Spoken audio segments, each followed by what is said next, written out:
Hi friend. So ఈరోజు వంట ఏం చేద్దాం అనుకుంటే మొన్న తెచ్చిన మష్రూమ్ మొన్న సండే తెచ్చాను. సో కానీ వాటిని వండకుండా అలాగే లోపలించాం. ఇంక ఈరోజు ఏమైతే తొందరే చేసేద్దామని చెప్పేసి మష్రూమ్ కర్రీ చేయడానికి అయితే రెడీ అయిపోయాను. సో దానికి కావాల్సినవి ఏంటంటే ఒక 3 ఉల్లిపాయలు ఇలా చిన్నగా క్యూబ్ కలిసిగా తరుక్కోవాలి, ఒక టమాటా చిన్న ముక్కలు, 4 పచ్చిమిరపకాయలు నిలువుగా కోసి మళ్ళీ అడ్డంగా కోసేయండి.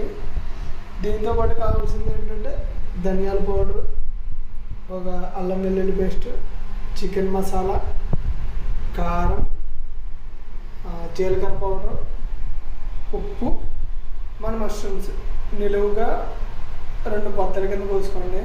సో ఇవి మనకు కావాల్సినవి. నెక్స్ట్ ఏం చేయాలన్నది మళ్ళీ చూపిస్తాను. అంటే నెక్స్ట్ ఏముంటుందో మోస్ట్లీ కడాయి పెట్టేసి దాంట్లో నూనె వేసి ఫస్ట్ వీటిని వేయించేసి ఇంకా మిగతావన్నీ చేయాలి. అది ఇంకా నెక్స్ట్ చూపిస్తాను. సో ఓకే అండి, చెప్పాను కదా, ఇవైతే తీసాను వేపించేసి. ఆ తర్వాత గరిటెడు నూనె వేసుకొని ఉల్లిపాయలు పచ్చిమిరపకాయలు వేసి వేపిస్తున్నాను. సో దీని తర్వాత మన జింజర్ గార్లిక్, మన టమాటాలు దీంతో పాటు ఎందుకు వేయలేదంటే టమాటాలు వేస్తే ఇవి మగ్గవు.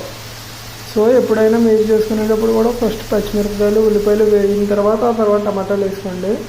ఆ తర్వాత నెక్స్ట్ జింజర్ గార్లిక్, మన ధనియాలు, జీరా, ఉప్పు, కారం వేసిన తర్వాత వేసేద్దాం. సో ఫస్ట్ ఇది అయిపోయిన తర్వాత ఆ ప్రాసెస్ చూపిస్తాను. ఓకే, సో మీకు ఇందాక ప్రాసెస్ ఇదేంటి అప్పుడు ఎక్కడ దాకా వచ్చాడు అనుకుంటున్నారా? ఏం లేదు, ఫోన్ వేడెక్కిపోతే ఫ్రిడ్జ్లో పెట్టాల్సి వచ్చింది వీడియో తీసేదాకా. సో ఏం చేసామంటే ఉల్లిపాయలు పచ్చిమిరపకాయలు వేపించాం. అవి కొద్దిగా మగ్గిన తర్వాత టమాటాలు వేసాను. అవి కొంచెం త్వరగా మగ్గాలని చెప్పేసి ఉప్పు వేసామన్నమాట. ఉప్పు వేస్తే కొద్దిగా త్వరగా మగ్గుతాయంట. మీరు కారం అప్పుడే వేసేదండి. కారం అప్పుడే వేస్తే అవి మిగతావి ఉడకవు. సో అవన్నీ మగ్గిన తర్వాత ఏం చేశానంటే మనం వేపిన మష్రూమ్స్ ఉన్నాయి కదా వేసాను. అవి సేపు చెప్తే వీడియో ఎడిటింగ్ కష్టం అవుతుంది. ఓకే ఓకే ఫాస్ట్గా చెప్పేస్తాను. అవి వేసాను. అయ్యమ్మ మర్చిపోయాను. నెక్స్ట్ కొద్దిగా చిటికెడు పసుపు, ఆ తర్వాత ఒక చెంచాన్నర కారం వేసి ఆ తర్వాత నీళ్ళు వేసాను. సో ఇప్పుడు జరుగుతుంది ఇది కాసేపు అయ్యాక అలా ఉడికిన తర్వాత నెక్స్ట్ మన చికెన్ మసాలా, ధనియాల పౌడర్, జీరా పౌడర్ ఇవన్నీ వేసి దించేసుకోవడమే. సో మళ్ళీ ఫోన్ వేడెక్కిపోయింది, కాసేపు ఫ్రిడ్జ్లో పెట్టొచ్చాక మళ్ళీ కలుస్తాను. బాయ్. సో ఇంకా ఇది ఒక 15 నిమిషాలు మరిగించిన తర్వాత ఏం చేసామంటే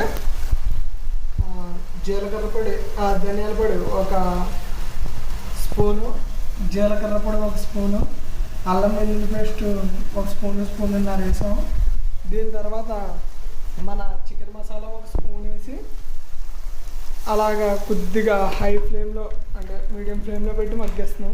ఇది ఒక 5 నిమిషాలు మగ్గిన తర్వాత దించేసుకోవచ్చు. ఇంకా మోస్ట్లీ టేస్టీ అన్నీ బాగానే వచ్చాయి.